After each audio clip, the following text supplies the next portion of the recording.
Hi guys, this is Mr. Kearns. I'm just going to give you a brief overview of the assignment. It is your first combined assignment for Global 2 Math and ELA10, so it's labeled Remote Learning Packet 1. Teachers, Mr. Ian Diorio, Mr. Colvin, and Mr. Kearns, and you can find our emails right here if you need to reach out to us while you're working on the assignment.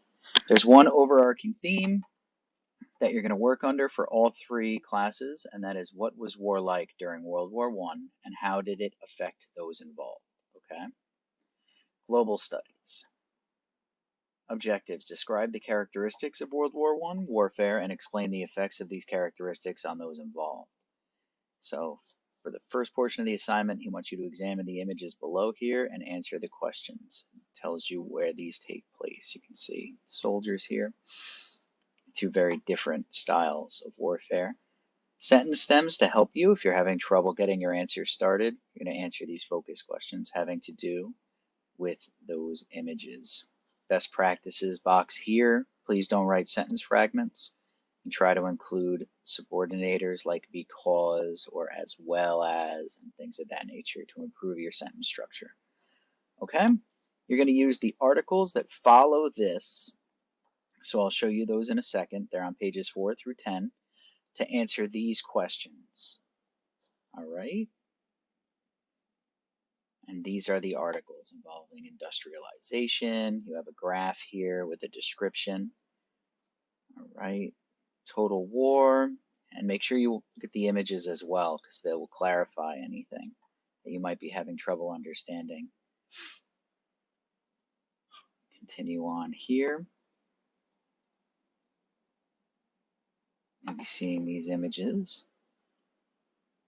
And remember, you're going to be referencing these, so you're going to look at some of them and then go back up to the top and answer the questions and then come back down to page 7 or 6 or 8 and reference the material. All right, guys, it's an example of trenches here. These are soldiers within them. Doesn't look like it's very fun.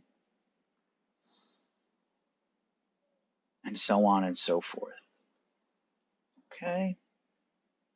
When you're done with that, you're going to start your English language arts work, which is to write an evidence-based response using the documents from Global Studies. So what you're supposed to do is identify 2 reasons why there were more deaths in World War I than in the Napoleonic Wars, okay?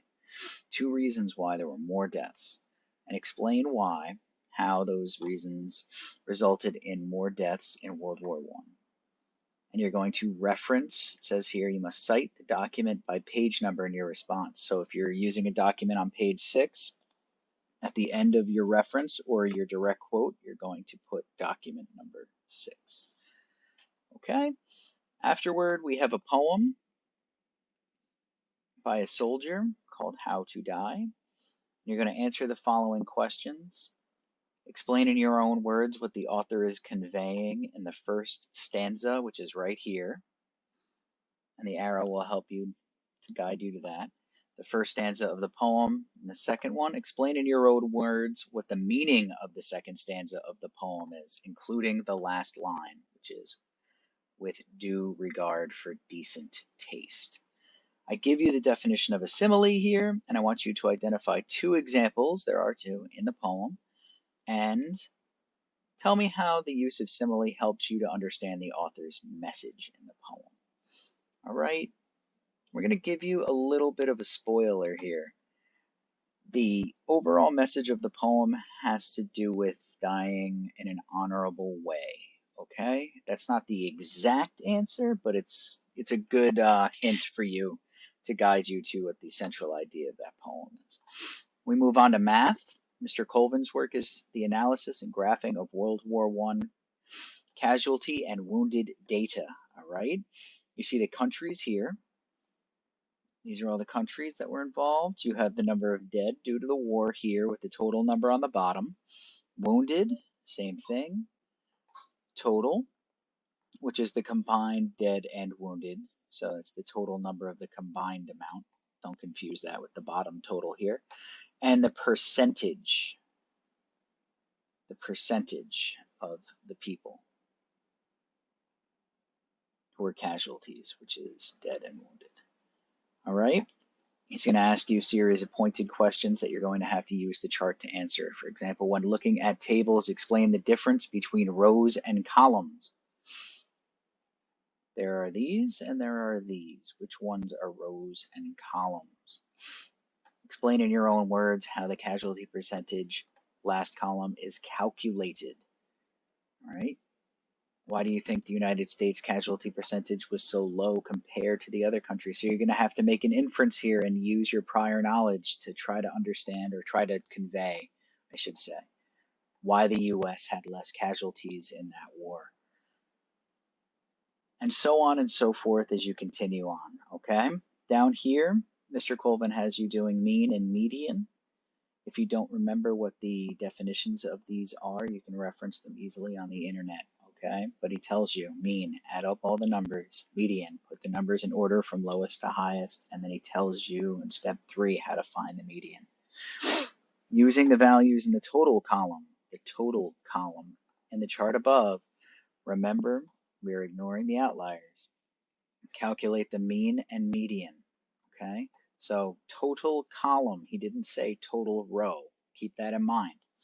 And then what is a histogram? Finally, he gives you a word problem, which I'm going to read out loud to you to help you get started with it. And you're going to answer it down here. When graphing large numbers, we must find an appropriate scale to fit the graph on the given grid. The scale is the number of units that each box will represent. What he means by that are these boxes down here. So what is the scale for each box? Is it 1?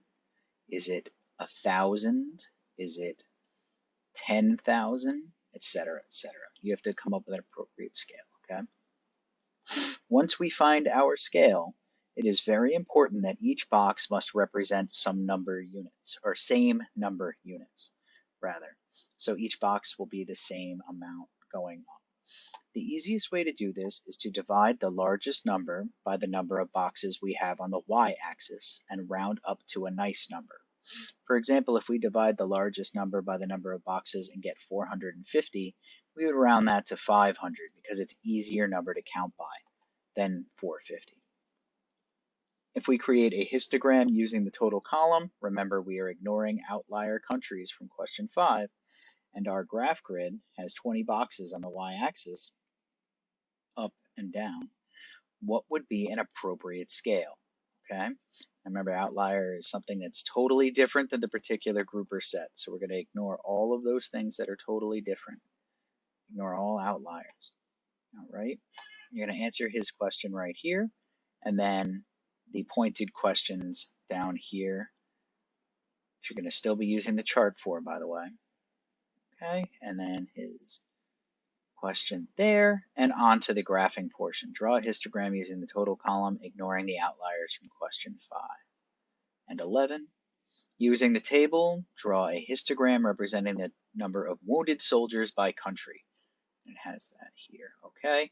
Make sure you draw a good scale so that when you make your nice chart here, it looks good and represents the numbers so we can see them visually. That's what Mr. Colvin wants you to do. All right, if you have any questions, please reach out to us by the email addresses above, or if you have our numbers, you can.